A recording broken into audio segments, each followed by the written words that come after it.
함께 기도드리겠습니다. 새날을 주신 주님, 우리에게 성령도 충만히 허락하여 주시옵소서.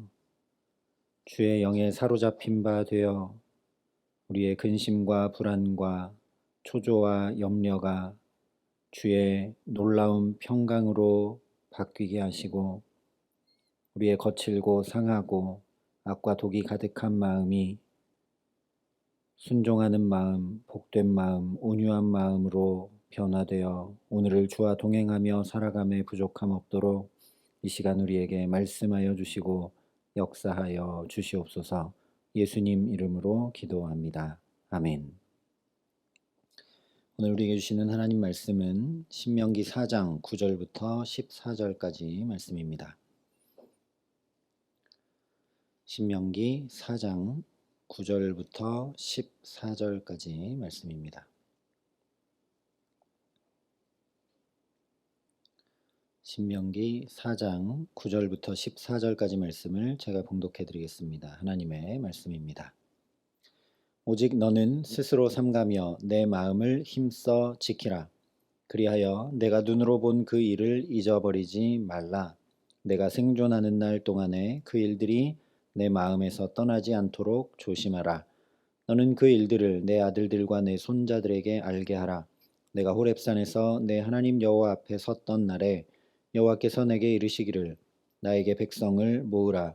내가 그들에게 내 말을 들려주어 그들이 세상에 사는 날 동안 나를 경외함을 배우게 하며 그 자녀에게 가르치게 하리라 하시매, 너희가 가까이 나와서 산 아래에 서니 그 산에 불이 붙어 불길이 충천하고 어둠과 구름과 흑암이 덮였는데 여호와께서 불길 중에서 너희에게 말씀하시되 음성뿐이므로 너희가 그 말소리만 듣고 형상은 보지 못하였느니라. 여호와께서 그의 언약을 너희에게 반포하시고 너희에게 지키라 명령하셨으니 곧 십계명이며 두 돌판에 친히 쓰신 것이라. 그때에 여호와께서 내게 명령하사 너희에게 규례와 법도를 교훈하게 하셨나니 이는 너희가 거기로 건너가 받을 땅에서 행하게 하려 하심이니라. 아멘. 신명기는 이정표와 같다라고 말씀을 드렸습니다. 그래서 1장부터 3장까지는 민수기에서 써내려갔던 그 오답 노트들을 다시 꺼내들고 지나온 광야 40년의 과거를 점검을 했습니다. 그리고 4장부터는 여러 규례와 법도들을 통해서 더 구체적인 이정표들을 제시해 주고 있습니다. 가나안 땅에 들어가서 어떻게 살아야 될지 그 이정표들을 더 구체적으로 이제 말씀을 하고 있는데, 그 자세한 규례와 법도들을 말씀해 주기 전에 먼저 중심되는 이정표를 다시 한번 제시해 주고 있는 것이 바로 4장 전반부의 말씀입니다. 다시 말하면 여러 구체적인 가지들을 얘기하기 전에 그 가지를 뻗어나오게 하는 이 줄기를 말씀을 하고 있는데, 그 첫 번째가 오직 하나님께 붙어 있어라 하신 8절까지의 말씀이었습니다. 오늘은 두 번째로 9절에 이렇게 말씀을 합니다. 오직 너는 스스로 삼가며 내 마음을 힘써 지키라. 여기 말씀한 대로 마음을 힘써 지키는 것이 바로 규례와 법도들을 지켜 행하도록 하는 두 번째 이정표입니다. 여기에 대해서는 별다른 설명할 필요가 없을 것입니다. 하나님께 붙어 있으려는 마음을 지키지 못하면 자연히 가나안의 풍습과 우상에 관심이 갈 수밖에 없겠죠. 그러다 보면 가나안 사람들과 같이 다산과 풍요와 복이 하나님으로부터 오는 것이 아니라 우상인 바알과 아세라에게서 오는구나 라고 여길 수밖에 없게 되면서 자연히 하나님을 떠나 우상 숭배로 나갈 수밖에 없기 때문입니다. 우리가 흔히 하는 작심삼일이라는 말 그대로 마음을 지켜 나가는 것이 겨우 3일 정도밖에 되지 않는 것을 우리 스스로 잘 압니다. 이스라엘 백성들도 마찬가지였겠죠. 가나안 땅에 딱 들어가서 보니까 이 사람들은 하나님을 알지 못하는데도 잘 살고 풍요롭게 살고 보니까 그들은 우상을 섬기면서 이렇게 이렇게 행해가는 것을 보게 되면 하나님 잘 섬기고 살아야지, 말씀 잘 지키고 살아야지 했던 마음이 금세 희미해지고 달라지기 쉬울 수밖에 없었을 겁니다. 그래서 두 번째 중요한 줄기로 내 마음을 힘써 지키라, 이렇게 오늘 말씀해 주고 있는 것입니다.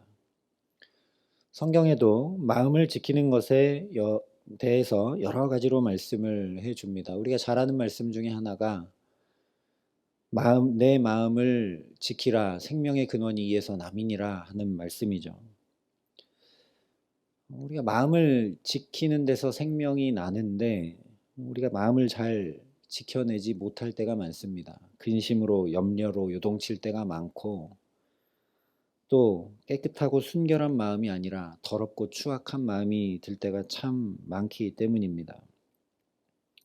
그래서 히브리서 13장에 보면 마음은 은혜로서 굳게 함이 아름답다라고 말씀을 합니다. 우리가 마음을 지키려면 내가 결심해서 되는 일이 아니라 하나님의 은혜가 필요하다는 것이죠. 우리가 마음을 지키기 위해 아무리 굳은 결심을 해도 그것이 내 결심인 경우는 독선과 아집으로 흐르기가 쉽고, 그러다 보면 다른 사람들을 정죄하고 판단하게 됩니다. 그런 마음은 아름다운 마음이 아니죠. 그러니 주께 은혜를 구하여 마음을 지키지 않으면 헛되게 되고 또 아름답지 못하게 됩니다. 그래서 빌립보서에 보면 이렇게 하나님께 은혜를 구하라 기도하는 것을 가르쳐 줍니다. 아무것도 염려하지 말고 오직 모든 일에 기도와 간구로 너희 구할 것을 감사함으로 하나님께 아뢰라. 그리하면 모든 지각에 뛰어난 하나님의 평강이 그리스도 예수 안에서 너희 마음과 생각을 지키시리라 말씀을 했습니다. 마음과 생각은 내가 지키는 게 아니라 하나님께 오직 모든 일에 기도와 간구로 나아갈 때 하나님이 지켜주시는 것이다, 이렇게 말씀하고 있죠. 한 가지 의문이 드는 건 지금 저와 여러분도 이렇게 새벽에도 나와 기도하고 있지 않습니까? 우리도 늘 기도하는데 왜 마음이 잘 지켜지지 못할 때가 많느냐라는 거죠. 이 빌립보서 말씀에 두 가지 조건을 이야기하고 있는 것을 우리가 놓치기 때문입니다. 첫 번째 말씀하고 있는 게 뭐냐? 아무것도 염려하지 말라는 겁니다. 두 번째는 감사함으로 아뢰라는 겁니다. 그런데 우리는 근심과 염려가 가득할 때 기도하기 시작하죠. 근심과 염려가 산더미인 것을 가지고 구할 때가 거의 다이고, 어떤 상황과 환경과 사람이 편치 않아서 그것 때문에 원망과 불평으로 구할 때가 많습니다. 염려 없이 감사로 구하지 못한다는 거죠. 그러니 마음과 생각이 잘 지켜지지 못합니다. 무엇이 가장 먼저이냐? 아무것도 염려하지 말고가 가장 먼저입니다. 우리가 염려하지 않을 수는 없죠. 그런데 빌립보서 말씀이 가르쳐주는 것은 무엇이냐면 어떤 필요를 구하기 전에 이 염려를 거둬주시고 그 자리에 하나님의 평강 채워주시기를 구하라는 이야기입니다. 아무것도 염려하지 말라는 것은 네가 결심해서 염려하지 말고 하나님 앞에 나와라, 이런 얘기가 아니라 하나님, 나는 계속 근심과 염려가 듭니다. 하나님 이것을 거두어가 주시고 내게 하늘의 평강을 채워달라고 먼저 기도해야 된다라는 거죠. 많은 영성가들이 이야기하는 것처럼 기도의 응답은 무엇이 이루어지는 것 이전에 내 마음자리에 더 이상 불안과 초조가 없고 상황과 환경은 그대로인데도 이 마음에 하늘의 평강이 가득 임하는 것으로 나타납니다. 다윗도 그래서 사망의 음침한 골짜기를 가고 있을 그때에 여호와는 나의 목자시니 내게 부족함이 없으리로다 하는 고백을 하는 것이죠. 분명히 사망의 음침한 골짜기를 가는 것 같으면서 근심이 있고 염려가 있고 두려움이 있는데, 불안이 있는데 하나님을 바라보며 하나님을 또 바라보며 나아갈 때 그의 마음 가운데는 현실은 바뀐 게 없고 원수의 목전 앞에 있는데도 그의 마음 가운데는 하늘의 평강이 가득해서 주님은 나의 목자셔서 내가 부족함이 없다 고백을 하는 겁니다. 또한 감사함으로 구하라 하셨습니다. 지금 힘들고 어려워서 문제가 잔뜩 있어서 염려할 수밖에 없어 기도하는데 어떻게 감사로 기도할 수 있는가? 우리가 기도하면서 놓치는 감사가 뭐냐면 나의 괴롭고 곤고한 마음을 들어주고 알아줄 사람이 아무도 없는데 내가 낱낱이 토로할 수 있는 하나님이 계시고 나의 말에 귀를 기울여 주시는 하나님이 계신 것을 감사함으로 기도하라는 말씀입니다.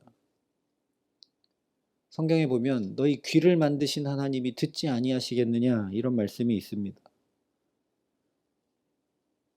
우리가 어릴 때야 부모님께 잘 얘기하고 뭐 친구들에게도 얘기하지만 점점 나이가 들면 가족에게도 얘기 못하고 남편 아내에게도 얘기 못하고 혼자 끙끙 해야 되는 것들이 거의 다이지 않습니까? 그런데 하나님은 내 아버지 되셔서 내 모든 것을 아시고 내가 말할 때마다 다 들으시고 내 눈물까지도 방울마다 세신다고 말씀하시는 그 하나님이 계신 것을 감사함으로 하나님 앞에 나와 기도하라는 말씀입니다.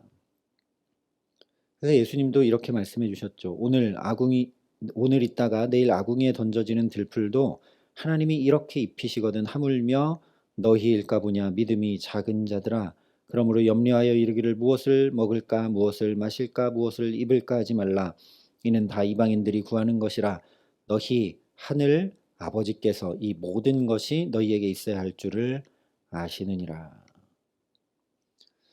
이 말씀처럼 염려가 아니라 감사로 구했던 사람이 솔로몬입니다. 왕이 된 후에 아버지 다윗처럼 도저히 감당할 자신이 전혀 없어서 먼저 뭘 했느냐? 일천번제를 하나님께 드립니다. 이것은 곧 염려를 주께 맡긴 것이자 감사한 것입니다. 그리고 나서 이렇게 기도하죠. 누가 주의 이 많은 백성을 재판할 수 있사오리이까? 듣는 마음을 종에게 주사 주의 백성을 재판하여 선악을 분별하게 하옵소서. 이 간구대로 하나님이 솔로몬에게 듣는 마음을 주셔서 전무후무한 지혜자가 되었죠. 빌립보서 말씀 그대로 그렇게 염려를 떨쳐내고 하나님 앞에 감사함으로 일천번제를 드리며 간구함으로 나가자 하나님이 솔로몬의 마음을 지켜주셨습니다. 듣는 마음을 주셨습니다. 그런데 그 뒤에 모든 일에 기도와 간구로 나가지 않게 되자 모든 일에 하나님 앞에 기도와 간구로 나간 것이 아니라 이방 나라들과 통혼하고 결혼으로 언약을 맺고 이 나라 저 나라 이렇게 외교를 하면서 그런 것들을 의지하면서 나가기 시작하자 마음이 지켜지지 못하고 듣는 마음은 다 사라지고 우상숭배의 죄악에 넘어지고 말게 됩니다. 이런 인간의 연약함을 처절히 경험했던 다윗, 그야말로 십계명을 어기고 간음과 살인의 죄악에 빠졌던 그 다윗이 이 마음을 은혜로서 굳게 지키기 위해서 나는 하나님의 은혜가 필요한 사람입니다 라고 간절하게 기도한 것이 바로 시편 51편입니다. 하나님이여 내 속에 정한 마음을 창조하시고 내 안에 정직한 영을 새롭게 하소서. 나를 주 앞에서 쫓아내지 마시며 주의 성령을 내게서 거두지 마소서. 우리도 이렇게 기도할 수 있기를 소망합니다. 보통 은혜 가지고는 마음을 지킬 수가 없으니 날마다 내 안에 정한 마음을 새롭게 창조해 달라고, 마음을 조금 바꿔주시고 변화시켜 주시고 새롭게 해주시는 정도가 아니라 아예 이 마음을 새롭게 창조해 주시라고. 내 힘과 지혜와 결심으로는 마음과 생각을 지킬 수 없으니 주님의 성령을 충만케 해달라고 간구하는 저와 여러분 될 수 있기를 주님의 이름으로 축원합니다. 근데 우리가 조심해야 될 것은 뭐냐? 이렇게만 말씀들을 보다 보니까 모든 일에 기도와 간구로 또 하나님이여 내 속에 정한 마음을 창조해 주시고 다 기도만 하면 되는 것처럼 여겨지기 쉽다는 것입니다. 앞서 말씀드린 대로 히브리서 13장에 보면 마음은 은혜로서 굳게 함이 아름답다 했는데 그 말씀에 곧바로 이어서 여러 가지 다른 교훈에 끌리지 말라라고 말씀을 합니다. 이 마음을 굳게 지키려면 다른 교훈들에 귀 기울이지 않아야 한다는 것이죠. 그래서 오늘 말씀이 중요합니다. 9절과 10절에 이렇게 말씀합니다. 오직 너는 스스로 삼가며 내 마음을 힘써 지키라. 그리하여 내가 눈으로 본 그 일을 잊어버리지 말라. 내가 생존하는 날 동안에 그 일들이 내 마음에서 떠나지 않도록 조심하라. 너는 그 일들을 내 아들들과 내 손자들에게 알게 하라. 내가 호렙산에서 내 하나님 여호와 앞에 섰던 날에 여호와께서 내게 이르시기를 나에게 백성을 모으라. 내가 그들에게 내 말을 들려주어 그들이 세상에 사는 날 동안 나를 경외함을 배우게 하며 그 자녀에게 가르치게 하라. 어떻게 해야 마음을 힘써 지킬 수 있는지, 하나님 앞에 그 은혜를 구하고 하나님 앞에 염려를 떨쳐내고 감사로 구해서 하나님이 마음을 지켜주실 때 우리가 그 지켜진 마음을 가지고 살아갈 수 있는지를 여기 잘 말씀해 주고 있습니다. 어떻게 해야 되느냐? 들은 말씀을 자손들에게 그대로 들려주고 가르치라는 것입니다. 이보다 더 좋은 방법은 없습니다. 우리도 실제 경험에서 아는 것처럼 내가 배운 것을 다른 이에게 가르쳐 줄 때, 전해 줄 때 그것이 진정 나의 것이 됩니다. 요리하는 거 아무리 내가 들었어도 내가 직접 해보지 않으면 내 것이 되지 않고 진짜 내 것이 될 때는 이 요리하는 법을 다른 사람에게 전해 주어서 그 사람도 하게 할 수 있을 때 진짜 내 것입니다. 그런 사람들을 우리는 요리사, 셰프라고 부르죠. 그런데 다른 사람도 아니고 가장 사랑하고 가장 잘 되기를 간절히 바라는 내 자녀에게 가르치려면 내가 정말 잘 알아야 되고 그 말씀대로 사는 것이 얼마나 복된 일인지 내가 먼저 경험하고 나타내 보일 수 있어야 합니다. 그렇게 하려면 자연히 다른 교훈들에 귀 기울이기는커녕 주님의 말씀을 준행하고 나의 마음을 지켜나가기 위해 은혜를 간구하지 않을래야 않을 수 없게 되겠죠. 그래서 사실 다윗도 기도만 하지 않았습니다. 하나님 내 속에 정한 마음을 창조해 주십시오. 기도만 하지 않았습니다. 그 아들 솔로몬에게 부지런히 가르쳤습니다. 그런데 솔로몬은 그 아들들에게 가르치지 못했습니다. 예수님도 마지막 승천하시면서 제자들에게 내가 너희에게 분부한 모든 것을 가르쳐 지키게 하라. 볼지어다 내가 세상 끝날까지 너희와 항상 함께 있으리라 말씀하셨습니다. 그러니 오늘도 가르쳐 지키도록 하기 위해 살아가는 저와 여러분 될 수 있기를 소망합니다. 물론 우리 자녀들에게 신앙을 잘 가르쳐 지키게 해야 되지만 육신의 자녀만 아니라 신앙으로 양육하는 다음 세대 또는 내가 품고 기도하는 한 영혼에게 잘 가르쳐 지키게 할 수 있어야 합니다. 이것은 내가 아무리 노력하고 애써서 되는 일은 결코 아니죠. 다윗이 그랬듯 제자들이 그랬듯 오직 오늘을 주님의 은혜 입어 살 때만 주께서 오늘 내 안에 정직한 영을 새롭게 하시고 정한 마음을 창조해 주실 때만 성령의 충만함을 더딥혀 주실 때만 가능합니다. 그러니 다윗의 기도를 우리 마음에 깊이 담고 이 시간 엎드려 간절히 구하는 저와 여러분 되게 하시기를 소망합니다. 하나님이여 내 속에 정한 마음을 창조하시고 내 안에 정직한 영을 새롭게 하소서. 나를 주 앞에서 쫓아내지 마시며 주의 성령을 내게서 거두지 마소서. 그래서 우리가 은혜를 덧입어 복음으로 삶으로 드러내며 가르쳐 지키게 할 때 예수님 약속하신 그대로 오늘만 아니라 세상 끝날까지 주님이 항상 함께 해주시는 귀한 은총 가운데 살아가게 하시기를 우리 구주 예수 그리스도의 이름으로 간절히 축원합니다. 함께 기도하시겠습니다. 아버지 하나님 감사합니다. 오늘도 주 앞에 불러주시고 말씀하여 주시고 주께 기도할 수 있는 은혜와 특권을 주심을 감사합니다. 많은 염려와 근심이 있으나 주님의 말씀을 확인시켜 주시고 깨닫게 해주셔서 우리의 염려와 근심을 주께 맡길 수 있게 하심을 또한 감사합니다. 하나님, 그래서 우리가 오직 모든 일에 기도와 간구로 주 앞에 나아가기 원하오니 내 안에 정직한 영을 새롭게 하시고 내 마음을 창조해 주시고 주의 성령으로 충만케 하여 주시옵소서.